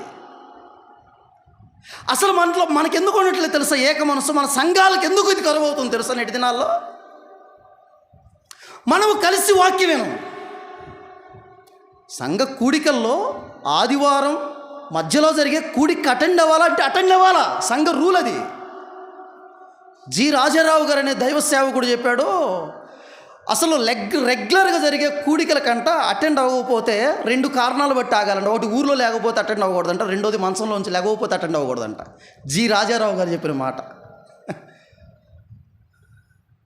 ఈ రెండిట్లు తప్ప ఇంక 3 ఆన్సర్ రాకూడదంట. అసలు మనం కలిసి బోధ వినం. 2, కలిసి సహవాసం చెయ్యం. నెంబర్ 3, కలిసి రొట్టె విరవము. రొట్టె ఒక్కటి విరుస్తాం. ఆదివారం పూట అందరూ వస్తారు, అందరూ ఏం చేస్తారు? రొట్టె విరుస్తారు. కలిసి ప్రార్థన చెయ్యం. ఇప్పుడు కలిసి వాక్యం వినకుండా, కలిసి సహవాసం చేయకుండా, కలిసి రొట్టె విరవకుండా, కలిసి ప్రార్థన చేయకుండా ప్రభువా మా సంఘానికి ఐక్యత అంటే వస్తుందా? నో. అదే చెప్తున్నాను. వాళ్ళల్లో ఐక్యత ఎందుకు వచ్చిందంటే అందుకే వచ్చింది. మీకు అర్థమవుతుందని నేను చెప్పే మాటలు అన్నా? దానిలో నుండి కలిసి వాక్యం విన్నారు, కలిసి సహవాసం చేశారు, కలిసి రొట్టె విరిచారు, కలిసి ప్రార్థన చేశారు. దానిలో నుండి పుట్టేదే ఏక మనస్సు అంటాడు. మేము దేనిలో కలవం. కొంతమంది ఏం చేయరు తెలుసా? దేంట్లో కలవం మేము. మరి ఐక్యత ఎలా వస్తుంది? మేము దేంట్లో కలవం, మరి ఐక్యత ఎట్ట వస్తుందండి నీకు? నాకు అర్థం కాదు. ఐక్యత రాదు. 11వ అధ్యాయం 29వ వచనం చూడండి. యాక్సెస్. నేను ఇంకా ఇదంతా ఇంట్రడక్షన్, అసలు వాక్యంలోకి కూడా వెళ్ళాల. అపోస్తుల కార్యముల గ్రంథం 11వ అధ్యాయం 29వ వచనాన్ని చదువు. 27, 28, 29 2 చదువు. వారిలో అగబు అను ఒకడు నిలవబడి భూలంమంతట గొప్ప కరువు రాబోచున్నదని ఆత్మ ద్వారా సూచించెను. అది క్లౌదియా చక్రవర్తి కాలమందు సంభవించును. 29. అసలు నన్ను బాగా కలిచివేసిన ఒక మాట ధ్యానంలో. అప్పుడు మాట చెప్పండి ప్రతి ఒక్కళ్ళు. అప్పుడు శిష్యులలో ప్రతివాడు తన శక్తి కొలది యోదయాలో కాపురమున్న సహోదరులకు సహాయము పంపుటకు నిశ్చయించుకొనెను. అంటే యోదయాలో కాపురమున్న సహోదరులకు సహాయం పంపాలని ఒకళ్ళ నిర్ణయమా? ఎవరు అనుకున్నారండి? కొద్దిమంది అనుకున్నారా? కాదు. ఆడ 29 మొదట్లో చదువుదాం. అప్పుడు శిష్యులలో ప్రతివాడు అంటే ఒకడు నిర్ణయం తీసుకుంటే అందరూ ఓకే అని చెప్పారు అక్కడ. సంఘం అంతా ఐక్యత, ఏకత్వం అంటే అలాగే ఉంటుంది. ఒకే నేల, ఒకే హృదయం, ఒకే స్పందన. 3 మాటలు ఉన్నాయి అక్కడ. మీరు జాగ్రత్తగా వచనాన్ని చదివితే ఒకటే గ్రౌండ్, ఒకటే హార్ట్, ఒకటే స్పందన. దాన్ని ఏమంటారు ఇంగ్లీష్లో నాకు గుర్తు. అదే ఏక మనస్సు. బైబిల్ చెప్పేది ఇదేనండి. బైబిల్ చెప్పేది ఇదే. టైం అయిపోయింది. ఏ విషయంలో ఐక్యత కుదరదు? ఏంటి? ఏ విషయంలో ఐక్యత కుదరదు అసలు? అంటే ఏ వ్యక్తితో ఐక్యంగా ఉండలేము. ఇది కూడా చెప్పాలి కదా కొంచెం. ఐక్యత ఉండాలి. ఇవన్నీ చెప్పుకుంటూ వచ్చాను. ఇప్పుడు నేను చెప్తున్న మాట ఏంటంటే ఏ విషయంలో ఐక్యత కుదరదు?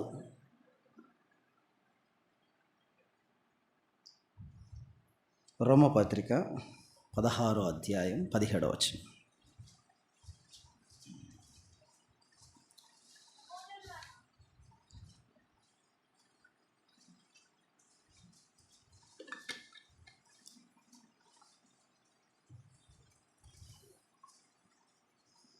రోమపత్రిక 16వ అధ్యాయం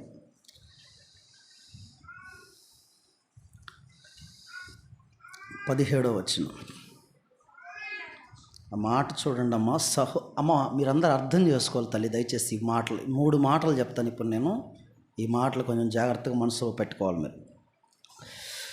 సహోదరులారా, మీరు నేర్చుకొనిన బోధకు వ్యతిరేకముగా భేదములను ఆటంకములను కలుగుజేయు వారిని కనిపెట్టి యుండుడని మిమ్మల్ని బతిమాలు కొనుచున్నాను. వారిలో నుండి తొలగిపోవుడి. అసలు వాళ్ళలో కలవమంటున్నాడు, ఐక్యంగా ఉండమంటున్నాడు. వాళ్ళతో ఏమంటున్నాడు పౌలు గారు? వాళ్ళలో నుండి అంటే వీళ్ళతో ఐక్యత అనేది, యూనిటీ అనేది కుదరదు అంటున్నాడు ఇక్కడ పౌలు గారు. ఎవరు వీళ్ళంటే సిద్ధాంతపరమైన విషయాల్లో విభేదించే వారితో ఐక్యత అస్సలు కుదరదు. సిద్ధాంతపరమైన విషయాలలో విభేదించే వారితో ఐక్యత, అసలు యూనిటీ అనేది అస్సలు కుదరదు. నో, అస్సలు సాధ్యపడదు అసలు ఇది.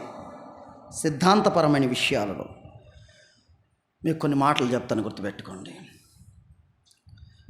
బైబిల్లో కొన్ని అతి ముఖ్యమైన సిద్ధాంతాలు కొన్ని ఉన్నాయండి. ఆ సిద్ధాంతాలకు వ్యతిరేకంగా మాట్లాడే వారితో, బోధించే వారితో ఐక్యత, వారితో ఏకత్వము, సమాధానం లేదా ఐక్యత అస్సలు కుదరదు. అసలు వాళ్ళలో నుంచి బయటికి రండి అన్నాడు ఇక్కడ పౌలు గారు. ఏంటి అంటే, ఒకటి దేవుణ్ణి గూర్చిన ఉపదేశం. దాన్ని ఏమంటారంటే థియాలజీ అంటారు. వాస్తవానికి దైవ ఉపదేశాన్ని ఏమంటారంటే థియాలజీ అంటారు. రెండవది క్రీస్తుని గూర్చిన ఉపదేశం. మూడవది రక్షణను గూర్చిన ఉపదేశం. నాలుగవది పాపాన్ని గూర్చిన ఉపదేశం. ఐదవది పరిశుద్ధాత్మ దేవుణ్ణి గూర్చిన ఉపదేశం. ఆరవది రాకడకు సంబంధించిన విషయాలు. వీటితో మనము నేర్చుకున్న సిద్ధాంతానికి వ్యతిరేకంగా వాక్యాన్ని మాట్లాడే వారితో మనకేం కుదరదు? ఐక్యత కుదరదు అంటున్నాడు. ఎవరు? కొంతమంది అంటారు అసలు తండ్రి ఒక్కడే దేవుడు, యేసు ప్రభు పరిశుద్ధాత్మ దేవుడు అసలు దేవుడే కాదంటారు. ఇంక వాళ్ళతో మనకి ఎట్ట కుదిరిద్ది ఐక్యత? అర్థమవుతుంది నేను చెప్పేది మీకు. అంటే డాక్ట్రినల్ విషయాల్లో రాంగ్ కల్ట్ను బోధించే వాళ్ళతో ఐక్యత అనేది మనకి ఎప్పటికీ కుదరదు. ఇది మొదటి సంగతి, మనసులో పెట్టుకోండి. నెంబర్ 2, నైతికపరమైన విషయాలలో పడిపోతే ఐక్యత కుదరదు. ద సెకండ్ వన్ ఏంటండి? నైతికపరమైన విషయాలలో పడిపోయిన వ్యక్తితో ఐక్యత అనేది అసలు కుదరదు.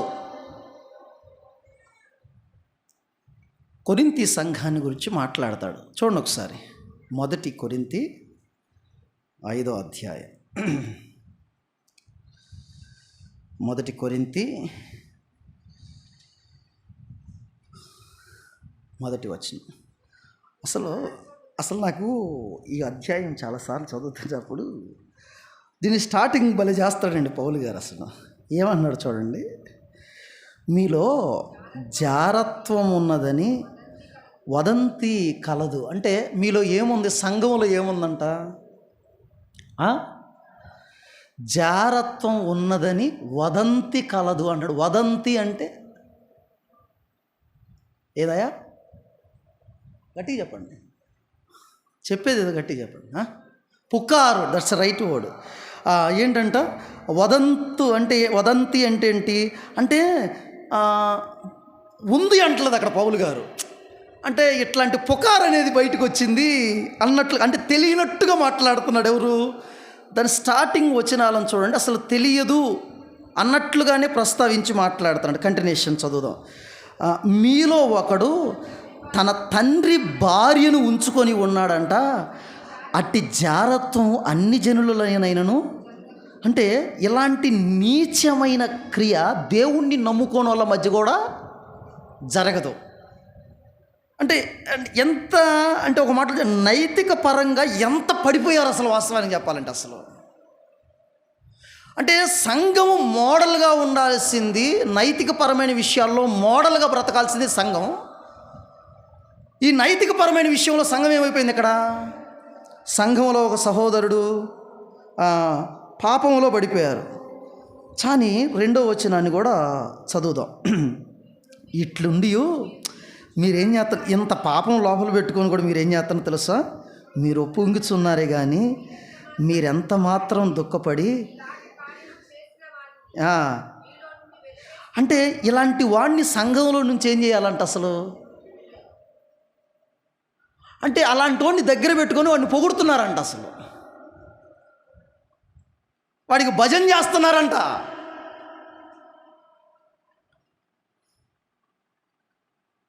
వాడికి కౌన్సిలింగ్ ఇవ్వండి, వెళ్ళి వాడి బతుకు మార్చుకున్నాడా?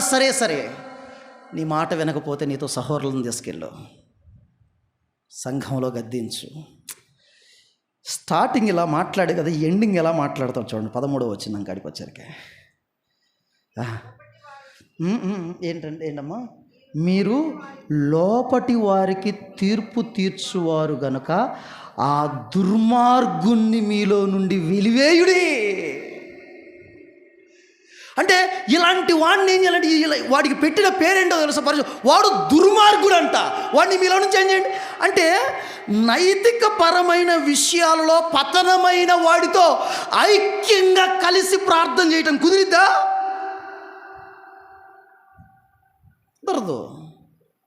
వాక్యమే చెప్తుంది, మనం కాదు. నేను చెప్పట్లా, జయరాజ్ అని చెప్పట్లా. ఒకటి, సిద్ధాంతపరమైన విషయాలలో విభేదించే వారితో ఐక్యత కుదరదు. నైతికపరమైన విషయాలలో పడిపోతే ఐక్యత కుదరదు. ఇంకొక మాట చెప్తాను, అంటే ఐక్యత కుదరదు వీళ్ళతో. మీరు ప్రయత్నం చేయవకండి ఎలాంటి వాళ్ళతో ఐక్యంగా ఉండాలని అని చెప్పటానికి చెప్తున్నాను నేను మీతో. 3వది, వ్యక్తిగత విషయాలలో తప్పు ఒప్పుకోకపోతే ఐక్యత కుదరదు. మీకు తెలుసా ఇది ఏంటంట? వ్యక్తిగత విషయాలలో, అంటే ఇది సంఘానికి సంబంధించింది కాదు, ఫ్యామిలీకి సంబంధించిన విషయం కాదు, నాకు సంబంధించి. ఉదాహరణకి నాతోనే అబద్ధం ఆడాడండి, లేదంటే నా కాడి నుంచే దొంగతనం చేశాడండి, నాతో ఉండే నాకు ఎన్నుపోటు పొడిచాడండి, నాతో ఉంటూ అంటే నన్ను పర్సనల్గా నాకు గాయం చేసినాడు వాడు. అంటే వ్యక్తిగత విషయాలలో తప్పు చేశాడు. తప్పు చేసినప్పుడు నేనేం చేయాలంటే, అతడు ఒంటరిగా ఉన్నప్పుడు నేను వెళ్ళి అతనితో కలవాల. బిబ్లికల్గా దేవుని వాక్యం ఇదే చెప్తుంది. చూడండి ఒకసారి, నా మాటలు కాదు, వాక్యంలో నుంచి ఆలోచిద్దాం. మత్తయి సువార్త 18వ అధ్యాయాన్ని మీరు ఒకసారి తీయండి. మత్తయి సువార్త 18వ అధ్యాయాన్ని తీయండి ఒకసారి. ఇవి సంఘంకి చాలా ఉపయోగమైన విషయాలు, ఇవన్నీ కూడా ఇవి సామాన్యమైన విషయాలు కాదు. 18వ అధ్యాయం మీరు 15వ వచనం నుంచి కొన్ని మాటలు మనం దయచేసి అందరూ తీయాలి, రెఫరెన్స్ ఎవరు తీయకుండా ఉండకూడదు. దయచేసి ఆ పదాలు కూడా మీరు చూడాలి దీని విషయంలో. ఈ మాట దయచేసి ప్లీజ్. 18వ అధ్యాయం 15వ వచనం అందరూ చూడండి ఒకసారి. మరియు నీ సహోదరుడు నీ ఎడల తప్పిదము చేసిన ఎడల నీవు, అక్కడ చూడండి ఏం చెప్తున్నాడు, నీ ఎడల తప్పుదము చేసి అంటే ఇది పర్సనల్గా నాకు మాత్రమే నా ఎడల తప్పు, నాతో అబద్ధం ఆడాడు, నన్ను మోసం చేశాడు, నా మీద నింద మోపాడు, నాకు వెన్నుపోటు పొడిచాడు, నాకు కీడు చేయటానికి కారణమయ్యాడు. బట్ ఇంకోటి ఏదైనా కావచ్చు. అంటే ఇది పర్సనల్, వ్యక్తిగతమైంది. ఇది చూడండి జాగ్రత్తగా. నీవును అతడును ఒంటరిగా ఉన్నప్పుడు అతన్ని గద్దించు. అంటే నీ పక్కన ఇంకో వ్యక్తి ఉండకూడదు, అతని పక్క కూడా ఇంకొక వ్యక్తి. అంటే ఎప్పుడు అది ఫస్ట్ టైం మనం ఒక వ్యక్తితో చెరిగేటప్పుడు, అతన్ని గద్దించేటప్పుడు నా పక్కన ఒకడు ఉండకూడదు, వాని పక్కన కూడా ఎవరు లేకుండా ఒంటరిగా ఉన్నప్పుడు వాడిని ఏం చేయాలంట, వాడిని గద్దించాలంట. తప్పు చేశాడు కాబట్టి. తరువాత తప్పు గద్దించినప్పుడు అతడు వారి మాట వినని, అంటే గద్దించాడు, తప్పు చేసి కూడా మరలా గద్దించినప్పుడు ఆ గద్దింపుకి, అన్నా నిజమేనన్నా, నేను నిజంగా నీ పట్ల అబద్ధం ఆడానన్నా, అన్నా నీ పట్ల సిస్టర్, నీ పట్ల నేను తప్పు చేశాను సిస్టర్, నీ మీద అనవసరంగా నింద మోపాను సిస్టర్, నీ మీద కాని మాట పలికాను సిస్టర్, కాని మాట కలిపాను బ్రదర్ అని అతడు ఒప్పుకున్నాడు అనుకో, సరే అతడితో సమాధాన పడటం, అతనితో మళ్ళీ ఐక్యంగా ఉండటం సాధ్యమైద్ది. అసలు ఒకవేళ మళ్ళీ గద్దించినా కానీ నేను ఎప్పుడు చేశాను, నేను ఎందుకు అలా అంటే తన తప్పును కప్పిపుచ్చుకోవడానికి ఆర్గ్యుమెంట్ చేస్తాడు. చూసావా, ఒప్పుకోడు, ఎప్పుడు కూడా ఆర్గ్యుమెంట్ చేస్తాడు, తనదే కరెక్ట్ అని రుజువు చేసుకోవటానికి కోసం. వాడితో చెప్తున్నాడు చూడండి, అతడు నీ మాట వినని ఎడల నీ సహోదరుని సంపాదించుకుంటివి. అతడు వినిన ఎడల సంపాదించుకుంటావు, వినకపోయిన ఎడల, వినని ఎడల ఇద్దరు ముగ్గురు సాక్షులను నీ నోట ప్రతి మాట స్థిరపరచబడినట్లు నీవు ఒకరిద్దరిని వెంటబెట్టుకొని అతని యొద్దకు పో. ఇక్కడ చూడండి, నువ్వు ఒంటరికి వెళ్ళావు, గద్దించావు, అతను లోబడ్డావు, అతను సంపాదించుకున్నావు, లోబడలేదు, అతను వదిలిపెట్టకూడదు. మళ్ళా నీతో పాటు ఒకరినో ఇద్దరినో ముగ్గురినో ఏం చేయాలంట, పట్టుకొని పోవాలంట వాడిని గద్దించడానికి. కంటిన్యూషన్. అతడు వారి మాటలు వినిన ఎడల ఆ సంగతి సంఘానికి తెలియజెప్పుము. అతడు సంఘపు మాటయు వినని ఎడల అతనిని నీకు అన్యునిగాను సుంకరిగాను ఎంచుకొను. అమ్మ ఇక్కడ ఆగుదాం జాగ్రత్తగా. ఇది మీకు కొంచెం అర్థమైతే చాలు, నాకు ధన్యమే. Personal counselling. నా పట్ల వ్యక్తిగతంగా తప్పు చేసినప్పుడు ఆ వ్యక్తి ఒప్పుకున్నాడు అనుకో, అతను నాకు దక్కుతాడు. ఒప్పుకోకపోయాడు అనుకో, అతను వదిలిపెట్టకూడదు. ఇద్దరినో ముగ్గురినో తీసుకెళ్ళి మళ్ళీ అతనితో ఏం చేయాలా, అతనితో మాట్లాడాలా, గద్దించాలా. అతడు అప్పటికైనా సరి చేసుకున్నాడు అనుకో, మనం అతను చేర్చుకోవచ్చు. అప్పటికి కూడా అతను రెటిఫై చేశాడు అనుకో, సంఘం ఎదుటి నిలబెట్టాలి అతన్ని. సంఘాన్ని కూడా కాదన్నాడు అనుకో, ఇక అతన్ని ఏం చేయాలో తెలుసా, సంఘములో నుంచి వెలియాలి అతన్ని. అంతే. అప్పుడేమంటున్నాడు తెలుసా, దీని భావం ఏంటో తెలుసా, సంఘం వదిలేస్తే నేను కూడా అతను వదిలేస్తాను అంటున్నాడు యేసుప్రభు. ఇంకంతే. అతడంట అన్యునిగాను సుంకరిగాను. ప్లీజ్ క్లోజ్ వాడి చాప్టర్. ఇక వాడిని గురించి మనం ఆలోచించాల్సిన అవసరత లేదు. 3 రకాలైన ప్రజలతో మనము ఐక్యంగా ఉండటం సాధ్యపడదు బ్రదర్. నేను మరలా చెప్తున్నాను, మీ మనస్సులో ముద్రించుకోవాల్సిన విషయాలు. ఇది వాక్యం. మనం సరదాగా రాలేదు ఇక్కడికి. మీరు జాగ్రత్తగా మనసులోకి తీసుకోవాలి ఈ మాటలు. 1, సిద్ధాంతపరమైన విషయాలలో విభేదించే వారితో ఐక్యత కుదరదు. నైతికపరమైన విషయాల్లో పడిపోతే ఐక్యత, వ్యక్తిగత విషయాలలో తప్పు ఒప్పుకోకపోతే ఐక్యత కుదరదు. జస్ట్ రాసుకోండి, నేనేం చెప్పనులే. ఐక్యతను సంపాదించుటకు ఒక విశ్వాసి చేయవలసిన అభ్యాసాలు. ఐక్యతను సంపాదించుటకు ఒక విశ్వాసి చేయవలసిన అభ్యాసాలు. నెంబర్ 1 శ్రద్ధ. ఎఫెసీలకు రాసిన పత్రిక 4వ అధ్యాయం 1 నుంచి 3 వచనాలు మీరు తర్వాత చదువుకోండి ఇంటికి వెళ్ళిన తర్వాత. ఎఫెసీ పత్రిక 4వ అధ్యాయం 1 నుండి 3 వచనాలు. ఐక్యతను సంపాదించుటకు ఒక విశ్వాసి చేయవలసిన అభ్యాసాలు. అసలు ఐక్యత కావాలనుకున్న వ్యక్తిలో ఈ 4 లక్షణాలు ఉండాలండి. అసలు ఏంటి ఈ 4 లక్షణాలు అంటే, నెంబర్ 1 శ్రద్ధ, నెంబర్ 2 సహనం, నెంబర్ 3 సంపూర్ణ వినయం, నెంబర్ 4 సాత్వికం. అదే చెప్తాడు ఎఫెసీ పత్రిక 4వ అధ్యాయం 1 నుంచి 3 వచనాల్లో ఈ 4 మాటలు ఉంటాయి అక్కడ. ఐక్యతను కాపాడుకోవాలనుకున్న ప్రతి వ్యక్తిలో ఈ 4 లక్షణాలు ఉంటాయంట. ఇది లేకుండా ప్రభువా మా సంఘానికి ఐక్యత అయ్యా అంటే కుదరదు. ఈ కూడా ఉండాలి మనలో. అర్థమవుతుందా మీకు? ప్రార్థన చేద్దాం, కళ్ళు మూసుకుందాం ప్లీజ్.